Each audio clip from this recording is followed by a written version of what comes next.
Saudações, indivíduos da inquietude. Aqui o silêncio fala, o inconsciente ganha voz, uma jornada interna no mundo externo.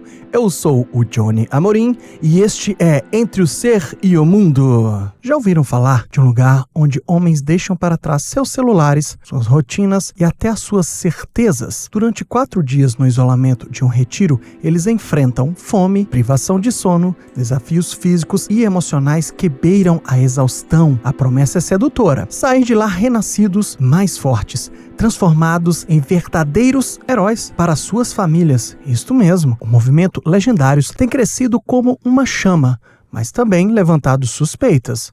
Será um espaço de cura ou uma reedição moderna das antigas seitas? O que acontece quando a busca desesperada por propósito se encontra com a engenharia da mente? Isto posto, agora vamos ao episódio de hoje.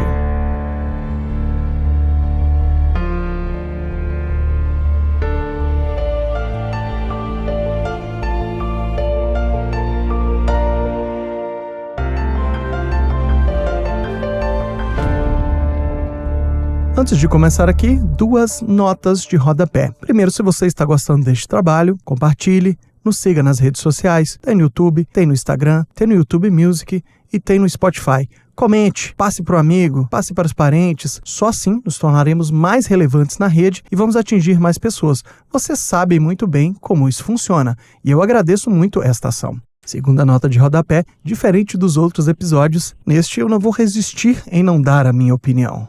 Hoje vamos trabalhar com um mosaico de fontes. Artigos do G1, do Metrópolis, do Ego Brasil e até um vídeo do canal Meio. São várias visões que nos ajudam a compreender esse fenômeno que tem dado tanto o que falar. Os retiros espirituais do movimento Legendários. Mas afinal, o que é o Legendários? E por que atrai tantos homens, inclusive nomes conhecidos, influenciadores, gente famosa? E mais, quais são exatamente os métodos empregados nesses encontros que parecem ser tão intensos? Não dá para fugir das polêmicas. As críticas são muitas. O que podemos entender disso, no fim das contas? O objetivo aqui é montar um quadro mais claro, com várias facetas, sem cair na caricatura. E, para ser honesto, nem seria necessário inventar uma versão cômica, crítica ou bizarra. Ela já está pronta e esta pesquisa irá nos revelar. É simples, basta ouvir o que dizem os especialistas, os relatos, os jornalistas. O que vamos fazer aqui é apenas costurar essas vozes e talvez mostrar como, juntas, elas revelam um retrato muito mais obscuro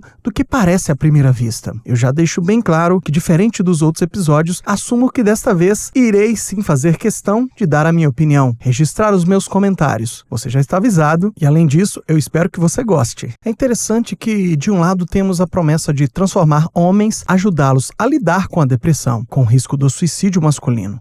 Uma mensagem forte que toca em feridas reais. Contudo, do outro lado, surgem as questões mais complexas. A metodologia, a ideologia por trás do discurso, os impactos na vida dos participantes e suas famílias. Portanto, para entender Legendários, precisamos voltar ao começo e vou contar aqui para vocês uma história. A primeira vez que eu ouvi falar do Legendários foi este ano. Não foi por uma reportagem, nem por um vídeo de YouTube, foi por um primo meu, aqueles quase irmãos, sabe? Crescemos juntos, mas hoje cada um vive em uma cidade diferente. Ele começou a me falar com entusiasmo, como quem descobre uma novidade transformadora. E no meio da conversa insistia: vai lá, joga aí na internet pra você ver. Ele queria fazer um mistério, parecia. E quanto mais ele descrevia o movimento, mais eu gelava por dentro. Não pelo frio da novidade, mas por um déjà vu sombrio. Cada palavra que ele me dizia me puxava para imagens antigas na minha mente. Charles Manson e sua família, ou algo parecido com um exército reserva em nome de Deus. Era como se uma sombra atravessasse o relato. O discurso de propósito, de resgate, de irmandade, ao invés de me confortar, me soava como um eco de manipulação, de vulnerabilidade. Meu primo, graduado em filosofia, via com curiosidade, talvez até se sentindo dentro de um experimento social, filosófico, eu não tenho certeza. Eu confesso que fiquei estarrecido, e a pergunta que não saía da minha cabeça era: como algo que seduz até pessoas lúcidas, experientes, pode não carregar em si um poder de manipulação imenso? Segundo o G1 e o Metrópolis, o movimento é global e nasceu em 2015 na Guatemala, fundado pelo pastor Shep Putso.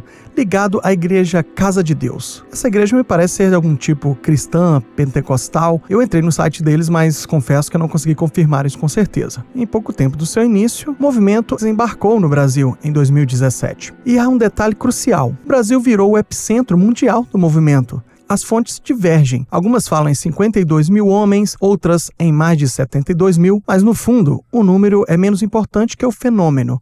A expansão foi rápida e avassaladora. E aqui eu me perguntei, por que justamente aqui no Brasil? Mas eu me dei a resposta. Não sei se seria o bastante para vocês, mas nesse podcast não estamos para aceitar, mas sim questionar. Então, para mim, o Brasil é um terreno fértil para esse tipo de experiência, pois a religiosidade que atravessa o cotidiano, um radicalismo até muitas vezes, onde a fé se mistura com a política, com negócios, com identidades coletivas. Talvez não tão diferente de outras partes do mundo, mas ao mesmo tempo, num país que valoriza muito a estética, o sexo, e assim chegamos à virilidade, onde que o remédio mais vendido aqui, não sei se vocês sabem, é o Viagra. Então, vivemos essa crise aí da masculinidade, de vínculos sociais, de propósito. É como se estivéssemos à procura de líderes, de respostas rápidas, de narrativas fortes para encher um vazio e de atender à expectativa do outro, mesmo um outro internalizado ou o outro à internet. Em breve farei um episódio sobre narcisismo, egos alterados e vamos falar mais sobre isso.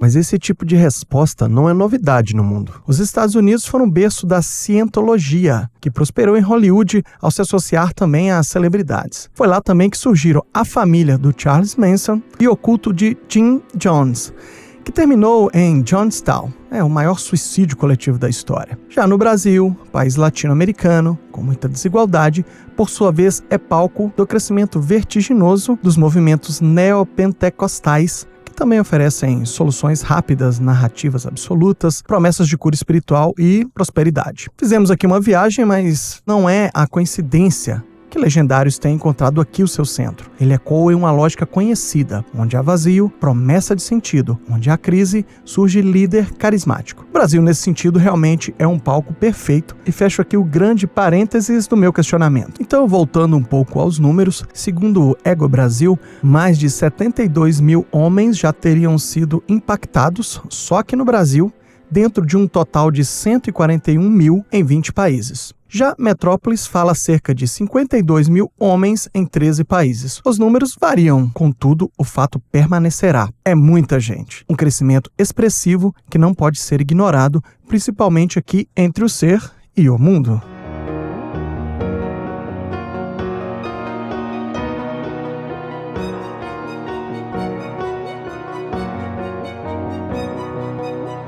O propósito declarado do movimento é claro. A missão é ajudar os homens a se reconectarem com seus propósitos de vida, buscar uma transformação pessoal que, em tese, melhoraria não só a vida familiar, mas também a comunidade. O Metrópolis chega a citar a frase oficial, abre aspas, formar um herói em cada família e tornar os homens inquebráveis diante do pecado, mas quebrantados diante de Deus. Fecha aspas. É uma linguagem forte, carregada de religiosidade. Ainda que o movimento insista em dizer que não está ligado a uma denominação específica da religião. E eu digo, já vi esse filme. Essa transformação é obtida por meio dos retiros. São encontros exclusivos para homens, geralmente em lugares isolados, como montanhas. Uma imersão total. 4 dias sem celular, sem distrações externas, enfrentando desafios físicos, emocionais e espirituais intensos. O G1, inclusive, publicou uma série chamada Diário de um Legendário, que mostra no detalhe a intensidade dessa experiência dia após dia. Vou falar para vocês aqui os 4 dias. O primeiro dia, a fé, o cansaço e as regras militares. 2. Conversas sobre família levam homens ao choro. 3. Reality show com suor, lama e teste final de coragem. Dia 4. Homens como sacerdotes do lar. Há, contudo, uma questão delicada: o custo. As fontes divergem, mas falam em valores que vão de R$ 450 a R$ 80 mil, dependendo do programa. O Metrópolis foca no retiro principal, estimado em torno de R$ 1.490. Haja vista tamanha diferença, é inevitável a pergunta: é acessível para quem? E não é surpreendente que surjam acusações de elitismo. Além disso, o movimento ganhou notoriedade graças à presença de celebridades. eu diria mais pseudo-celebridades. Thiago Nigro, o primo rico, o ex-BBB Eliezer, o influenciador Gustavo Tubarão, o pregador David Leonardo, Cacá Diniz, que é o marido da cantora Simone Mendes, e até o pai do Neymar, nomes conhecidos que funcionam como uma vitrine e ajudam a dar visibilidade, despertando ainda mais curiosidade. E aqui eu digo com certa tranquilidade, nunca ouvi falar de nenhuma dessas pessoas. Isso talvez fale menos sobre mim e mais sobre a época em que vivemos, uma cultura em que a notariedade de celebridades substitui a profundidade de ideias. É como se o simples fato de alguém ser famoso já fosse o suficiente para legitimar um movimento. Não importa o conteúdo. E é justamente esse conteúdo que nós vamos explorar, para ver se você, ouvinte, acha que faz sentido ou não.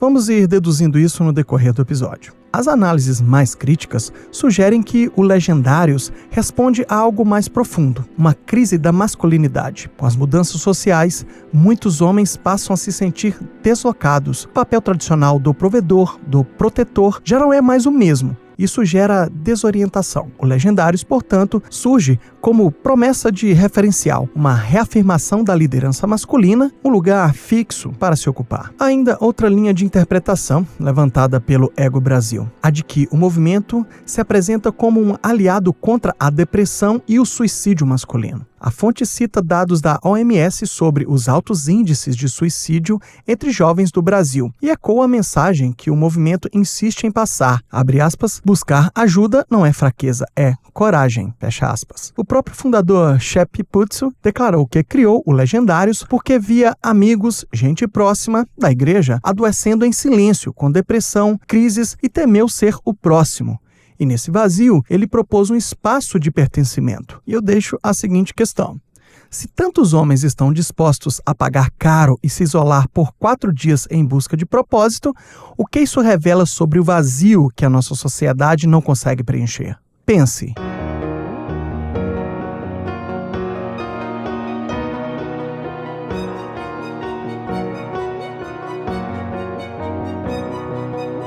O fundador também declara que a ideia é criar um lugar seguro onde os homens pudessem se abrir, ser vulneráveis, enfrentar seus limites. E, de fato, não se trata apenas do retiro. A pesquisa traz também que há uma rede de apoio posterior, encontros, treinos, até ações sociais. Em teoria, a ideia é construir um senso de comunidade, oferecer aos participantes um espaço para compartilhar dores e inseguranças, justamente aquilo que a sociedade muitas vezes cobra que o homem esconda. Mas a sensação de falta de pertencimento eu tratei muito bem no episódio 12, O Triunfo da Terapêutica. Lá tratamos isso como uma mudança social, não só individual, não só dos homens também. Se você não ouviu, eu recomendo muito a audição. Então esse acolhimento, sem dúvida, é um dos grandes atrativos. Contudo, o canal Meio chama atenção para a sintonia desse discurso com valores mais conservadores. É a tríade Deus, pátria e família. Essa sintonia não é coincidência. Haja vista que, para um público desorientado pelas mudanças sociais, o resgate destes símbolos tradicionais funciona como uma promessa de estabilidade e pertencimento. Nos retiros fala-se muito em, abre aspas, voltar a ser a cabeça da família ou ocupar o lugar que Deus deu ao homem, fecha aspas. Os participantes são incentivados a assumir o seu papel e liderar a sua casa. Trata-se, portanto, de um discurso que apela diretamente para uma masculinidade hierárquica e tradicional, marcada pelo homem como chefe, provedor, sacerdote do lar. Contudo, essa abordagem é alvo de críticas contundentes. Especialistas apontam que ele reforça um modelo de masculinidade que não dialoga com os tempos atuais, além de perpetuar o machismo estrutural que já atravessa a nossa sociedade. Em vez de promover igualdade, este modelo acaba por sustentar uma lógica de desigualdade entre homens e mulheres. Haja vista alguns relatos, a preocupação não é infundada. Há casos de homens que, ao voltarem do retiro, tornaram mais autoritários, menos abertos ao diálogo, reproduzindo um discurso pronto sobre papéis fixos de homem e de mulher. Em outras palavras, aquilo que poderia ser o caminho de autoconhecimento ou até de cura pode facilmente ser transformado em uma ferramenta de controle.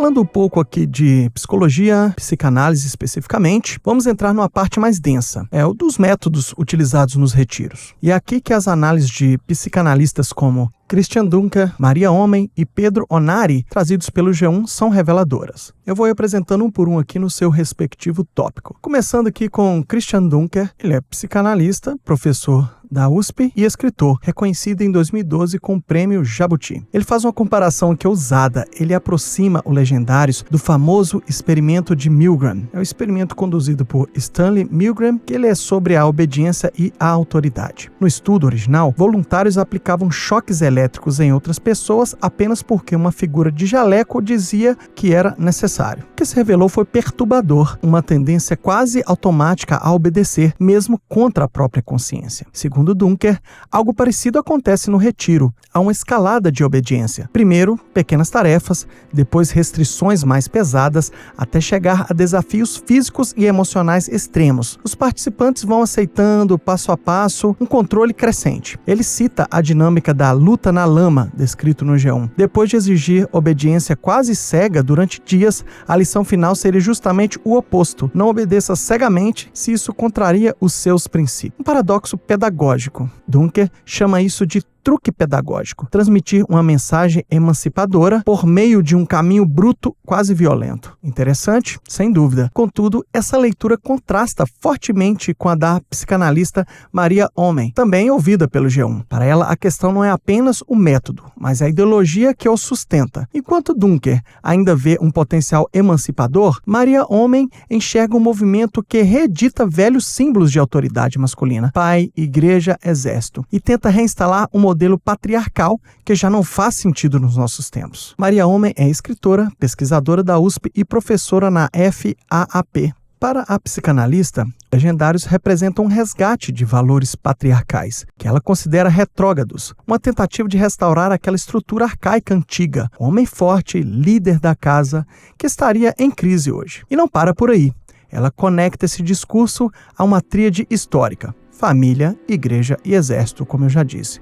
3 instituições que, ao longo do tempo, moldaram a sociedade de forma rígida e disciplinadora. O que ela sugere é que o movimento reedita esses pilares como se fossem soluções atemporais, quando, na verdade, carregam o peso de um passado desigual. Já o psicanalista Pedro Onari, ele é especialista em psicanálise cristã, atua em terapia familiar e comunitária e fundou o Instituto Onari, Escola de Psicanálise Cristã. O Onari também critica esses métodos de privação de sono, fome controlada, estresse físico e até a exaustão. Ele fala que isso não é por acaso, que esses métodos podem induzir o chamado estado alfa. Trata-se de um estado mental de relaxamento profundo, quase que um transe leve, em que a mente fica mais permeável, menos crítica, mais aberta à sugestão. Ele chega a comparar com técnicas de hipnose ou de regressão emocional. E não para por aí. Uma das dinâmicas descritas é a chamada casa destruída, proposta para acessar memórias ligadas à infância, sobretudo à figura paterna. É, portanto, uma intervenção simbólica muito forte, uma espécie de reconstrução psicológica forçada da família. Soma-se isso a momentos de catarse coletiva, choro em grupo, gritos, abraços prolongados, descargas emocionais intensas, e tudo isso num ambiente controlado,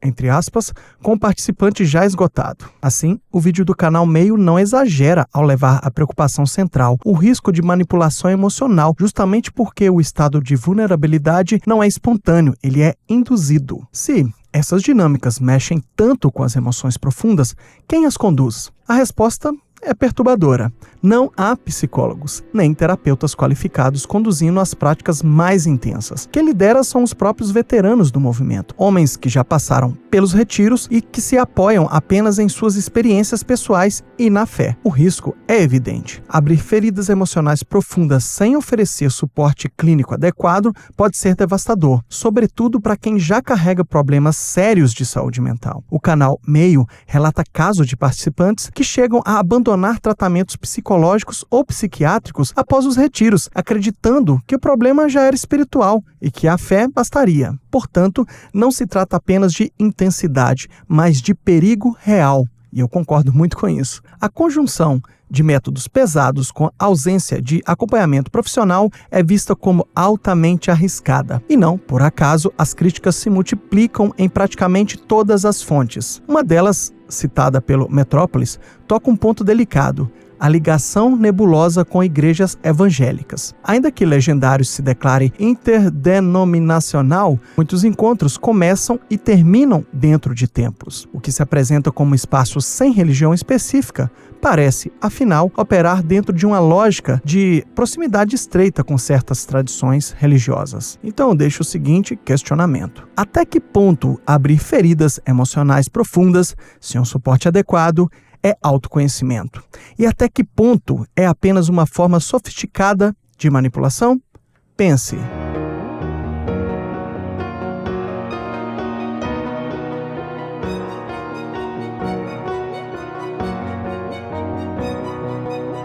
Vamos voltar à questão do dinheiro. Os custos dos retiros. Para muitos já é alto. Levanta suspeitas de elitização, mas o canal Meio não hesita em perguntar: será que o Legendários não é, afinal, um modelo de negócio disfarçado? Porque, veja bem, a venda de livros, cursos, roupas e uma série de produtos associados. O Metrópolis também menciona acusações de hipocrisia. Há relato de homens que, logo após trair suas esposas, procuram um retiro como se fosse um atalho para ganhar perdão. Como se 4 dias intensos de imersão pudessem apagar, quase como uma faxina rápida, os problemas de um casamento. Críticos questionam isso. Será que não se trata apenas de uma limpeza de margem, sem profundidade real de transformação? E o canal Meio ainda vai mais longe ao falar de clima de seita. O termo é pesado, sim, mas é justificado por algumas características que aparecem com frequência. Um grupo fechado, com linguagem própria, rituais específicos, juramentos de lealdade e hierarquia interna bem definida. Características típicas de grupo de forte controle social. Foi justamente o que eu pensei, pessoal, enquanto meu primo contava aquela história. E mais grave ainda, segundo os críticos, uma tendência a reforçar uma visão de mundo maniqueísta. Tudo dividido em polos rígidos. Homem de verdade contra o homem fraco. Mulher sábia e obediente contra a mulher que destrói a família. O cristão fiel contra o resto do mundo perdido. Essa lógica binária, ao invés de abrir espaço para diálogo, pode gerar intolerância e estreitar ainda mais a capacidade de lidar com a diferença. Então, acredito que meus instintos, naquela primeira conversa, no meu primeiro contato, não estavam tão errados assim.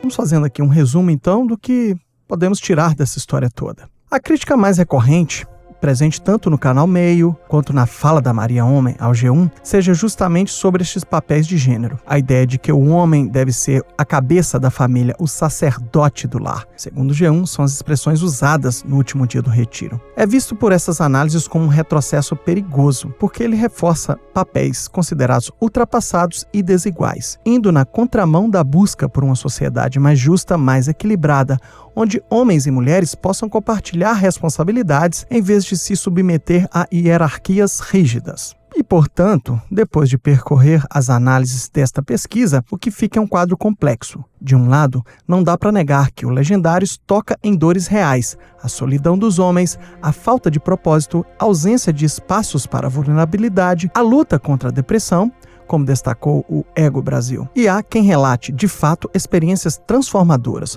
de apoio, de encontro. Contudo, do outro lado, os sinais de alerta são numerosos. Os métodos de desgaste físico e psicológico, que especialistas afirmam que podem alterar a consciência e aumentar a sugestionalidade, a falta de profissionais qualificados para lidar com os traumas que emergem, o custo elevado, que levanta suspeitas de elitismo e até de um modelo de negócio disfarçado. E, acima de tudo, a ideologia patriarcal, que, segundo os críticos, é um retrocesso. O Legendários é um fenômeno ambíguo. Toca feridas verdadeiras, mas pode oferecer como resposta não uma cura, e sim uma nova forma de controle. E eu pergunto a você, quando o movimento insiste em restaurar a figura do homem como chefe e sacerdote do lar, estamos diante de um caminho de cura ou de um retrocesso disfarçado de tradição?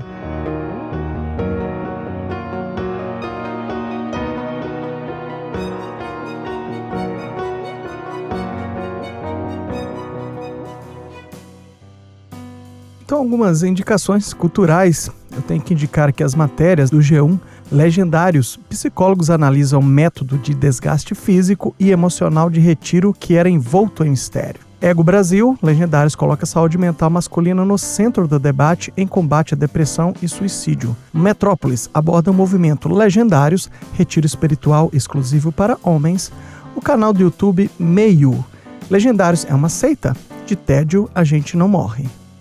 E música aí, Legião Urbana, Pais e Filhos, né? É um hino sobre a fragilidade, família e as dores que atravessam gerações. E o Radiohead, No Surprises, para refletir sobre a alienação e o desejo de escapar de uma vida controlada. Estou encerrando aí mais um episódio.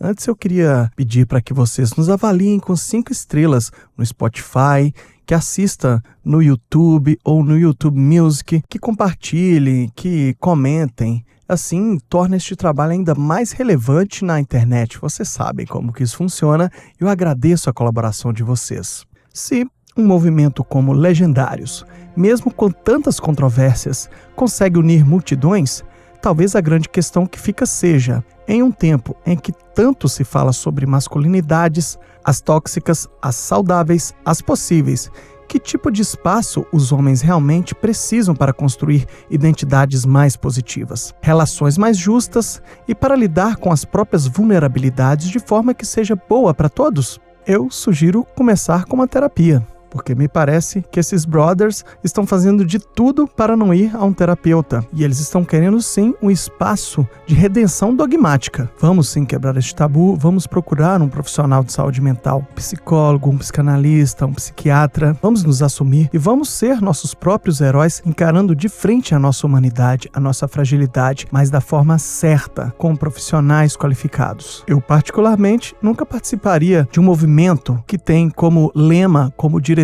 essa tríade ultrapassada, essa tríade patriarcal, que parece que está pronta para entrar em guerra a qualquer momento, que está pronta para explodir. Isso para mim não traz nenhum conforto psicológico. Então, no fim, Legendários mostra que toca em dores reais, mas responde a elas com métodos arriscados e ideologia retrógrada. Um movimento que promete cura, mas que pode abrir ainda mais as feridas. E talvez a sua força não esteja no que oferece, mas no vazio de alternativas que ainda não construímos. Entre o ser e o mundo sempre haverá espaço para pensar, questionar e se transformar. Nos siga nas redes sociais, mas principalmente siga refletindo. Até a próxima, pessoal!